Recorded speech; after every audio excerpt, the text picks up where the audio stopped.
and e-bingo.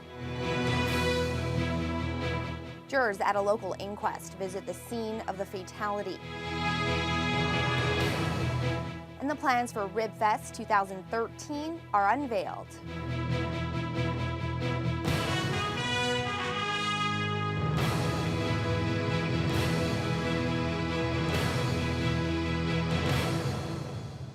Good evening and thank you for joining us. Well, trying to find additional savings in Thunder Bay's budget each year is only going to get more challenging, according to the city manager. Over the past few years, nearly $6 million has been trimmed from approved budgets. Some are now wondering how to cut $1.5 million a year without cutting services. Dennis Ward has more. Councillor Paul Pugh commended the city manager and staff for finding savings in the past few approved budgets, but he felt the $1.5 million a year target was arbitrary. In some cases, it sets the city up to failure, because if we are successful in being efficient, it means that next year it's going to be even harder to reach those targets. So far, the reductions have included the closure of a golf course, selling off some property, and many smaller cuts. Councillor Rebecca Johnson wondered when more drastic measures would be necessary to find extra money. When do we get to the point of saying we are going to reduce services and we might have to look seriously at user fees? That's going to happen. In this case, something like overtime. You know, if we can manage it better, if we're not having the fire department having to rely on, as an example, overtime, then we believe we can get by without affecting services. The city manager will try again next year to find a further $1.5 million in savings from the budget. It will then be up to the next council to decide if the corporate review process continues. Meanwhile, administration is projecting a budget shortfall of roughly $2.5 million for 2013. The overrun is mostly related to snow removal and legal fees. Councillor Aldo Roberto says he isn't concerned. You know, we're doing great. The press is sitting there, they're writing this all down, they're taking it all down. They're going to be saying, you know, all hell's breaking loose. That's what they've been saying so far. So I hope they report this, that, you know, the last 7 years we've always been in a surplus position. By law, municipalities in Ontario cannot run a deficit at the end of the year. Dennis Ward, TBT News. A new form of many people's favorite game will be coming to Thunder Bay in just a few months. Thunder Bay Community Bingo has entered into an agreement with Ontario Lottery and Gaming to provide e-bingo in the city. In the past 25 years, the organization has persevered while other bingo operations have had to close their doors. The manager says this new agreement will keep them alive and supporting local charities. Thunder Bay Community Bingo has raised more than $25 million for 70 charities over the past 25 years. But they've seen many cuts to revenue in that time, with the addition of a casino in the city and a smoking bylaw that hurt their bottom line. Manager Iris McCoy-Slongo told City Council last night that change is needed to keep the operation going. We have done extensive projections based on our revenue trends, and if the current rate of decline continues, we will be forced to close our doors within the next 4 to 5 years. Without this funding raising venue, our 70 charities and non-profit organizations will be forced to seek funding from the City of Thunder Bay and the Province of Ontario or cut their services. Council unanimously gave its support to the agreement with OLG. The state-of-the-art technology and new products are expected to increase revenue streams and players. The vote means the organization will move ahead with its plans to relocate from the CLE grounds. They're looking to create a new gaming center where the Tonic nightclub is currently located next to the Super 8 motel. The new gaming systems are expected to be in place by mid-March of next year. Day 2 of the inquest into the 2011 death of 24-year-old Gustavo Argueta continued today. Jury members were taken to several locations to help show the scene of the accident more clearly. Argueta's sisters went along to the sites and say it's been a hard couple of days for the family. Courtney Rutherford reports. For this to happen, for them to come to say that, you know, it was someone did something to the machine and that probably was causing the problem, it's not right. Rosa Argueta is the sister of 24-year-old Gustavo Argueta, who died after the boom lift he had been operating at Mackenzie River Bridge construction site tipped over.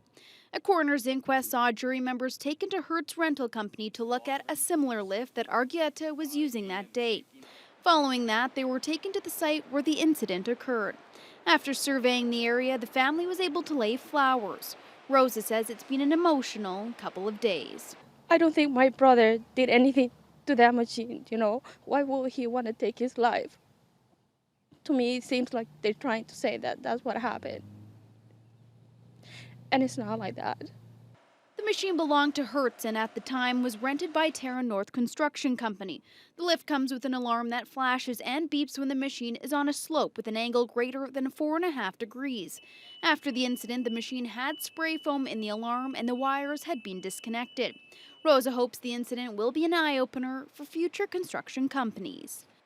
It's very hard. It's been 2 years, but it seems like it was yesterday. So I hope they actually do something about they change, you know, the way of training new people, the new employees, especially young guys, you know, because they're full of life. More information on the incident will be brought forward in the coming days. A total of 15 witnesses will have testified by the time the inquest wraps up on Friday. Courtney Rutherford, TBT News. An apparent overcrowding problem in Ontario's jails and correctional centres is not being seen here in Thunder Bay. Statistics released by the Ministry of Community Safety and Correction show that last year, nearly half of the province's 29 jails held more prisoners than they were designed for. The numbers show the Thunder Bay Correctional Centre on Highway 61 had 117 inmates on an average day last year, but it has a capacity for 164. That works out to about 71% of capacity, a figure that has remained fairly consistent over the past 5 years. Over at the district jail, the capacity is 130, and the average number of inmates last year was 127. The jail was slightly over capacity in 2010 and 2011. Across Ontario, there was an average of 8,800 people behind bars last year, with provincial jails at 96% capacity. The provincial government says it's stepping up to the plate for the experimental lakes area. The province is offering up $2 million a year to keep the facility open. But the clock is ticking for the ELA as discussions continue between the province, the federal government, and Manitoba. And concerned parties now say it's up to the feds to seal the deal. Nate Jones reports. In 1 month, the agreement between the province and the Department of Fisheries and Oceans, who operate the ELA, will expire. And once again, the facility may close. M&R Minister David Orzetti says talks are taking place with the federal government over liability issues associated with the lakes. The province of Manitoba is also involved, as it will have a role to play in the future operation of the facility. The Winnipeg-based International Institute for Sustainable Development receives $1 million a year from that government. The IISD and the federal government signed a deal 3 years ago to have the institute take over the ELA. MP Bruce Heyer applauds the province for its $2 million annual commitment and says the fate of the ELA now lies with the feds. The province is doing a good job on this one. They're stepping up to the plate. They really see the value in the ELA. They want to save it. And so now the ball is in the Conservatives' court and in Minister Rickford's court. And we're going to find out now whether they really believe in science. The Council of Canadians believe the biggest issue for Ottawa is a lease contract with Ontario. It has a clause that requires the federal government to return the lakes to pristine condition after the facility is closed. This has been estimated by ELA staff to cost up to $50 million. Thunder Bay Council of Canadians Chair Tom Cook says that price tag could cause some issues at negotiations. So all they got left is the liability part. All right, then you have to take over that $40 million liability. And it's going to scare off everybody. And the feds get to close it down. And for them to spend $40 million is a lot different than for our province to spend $40 million. It would appear the cost to run the facility will be more than covered. The real question is, who will be on the hook for any cleanup costs if and when it closes? Nate Jones, TBT News. The Waterfront District BIA is bringing back a popular event. The second annual Rib Fest is scheduled for the August 23rd weekend. The food and music extravaganza is looking to build on the huge success of last year's event. Tara Allaire reports. Ribfest will once again bring together 4 ribber teams eager to compete for the Best Ribs title and feed up to 20,000 hungry people. Waterfront District BIA Chair Susan Cooper-Rochon says this year's event has been expanded to include more local content in a larger area. This includes a motorcycle show and shine, antique car show, 2 lineups per river, and more food vendors. Well, last year, I think we estimated that we'd have about 7,000 people, and we ended up with just under 25,000 over 3 days. So it was pretty overwhelming. We were really excited, but we're ready for this year, absolutely. We have some great entertainment lined up. We also have, as I mentioned, Motors and Muscles. We also have our beer garden, portion of the proceeds from our beer garden sales will be going this year to Our Kids Count and the Dewdrop Inn. This year's event will include local fare as 12 local restaurants will compete for the title of Best Ribs and Sauce.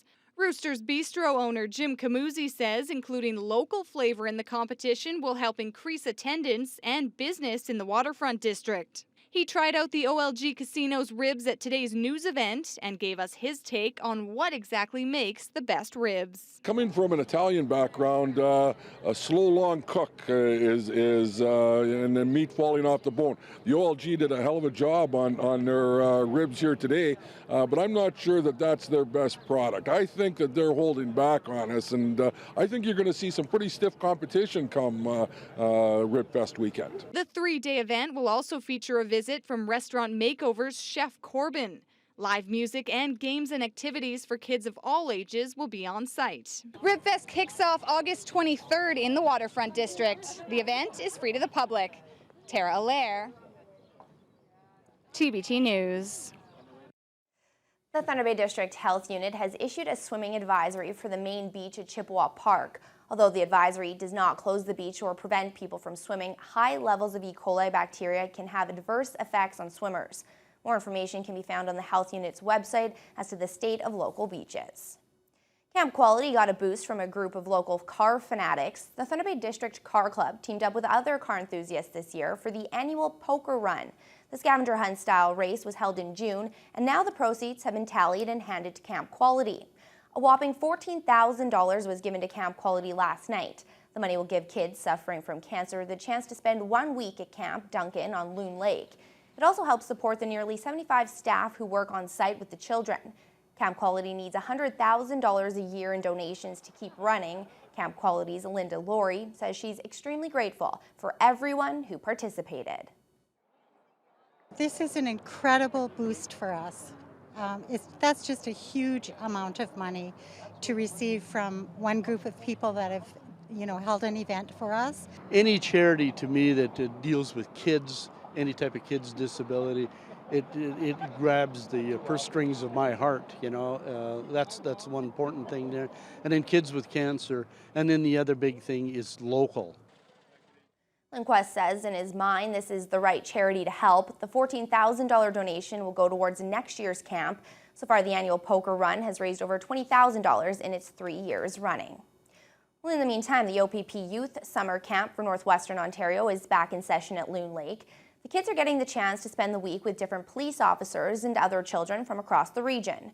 Cheryl Holmes has more. Good job. Yeah, go through there. The Ontario Provincial Police Northwest Region is hosting their annual Youth Summer Camp. The program's grown exponentially since its birth out of a provincial program 7 years ago. I started as a day camp for the first 2 years in Kenora only, week long, but it'd come through the day. My goal was to do, in 5 years, have a camp like it is now, and it happened in 3. We had wonderful sponsorship that jumped on board and the regional command staff, so it just exploded on us. 40 kids are sponsored to come out to camp and meet 10 different officers during their 1-week experience. It's a great opportunity for children who are already interested in pursuing a career with police. It's pretty cool because you get to meet new people and you get to meet a lot of the officers and we got to meet Crime Stoppers today, so it was really cool. And they do remember these things, and that's absolutely amazing to hear, and some of our officers need to hear this. Kids are usually selected by their schools to come to camp. The 1-week experience gives them a chance to learn more about police and see them in a different light. It also has the benefits of a regular overnight camp. My favorite thing to do here is to go swimming because they have a huge lily pad and it's just really fun. Another part of the fun is meeting new people. The camp often helps children who struggle with police interaction or even interaction with their peers. It allows them to build strong relationships with people they may have never met.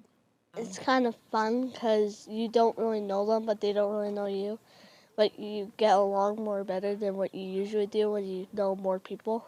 With events like the Amazing Race happening throughout Thunder Bay on Wednesday, there's one thing all the children can agree on. It's a pretty good camp experience for a new timer, I guess. Cheryl Holmes, TBT News.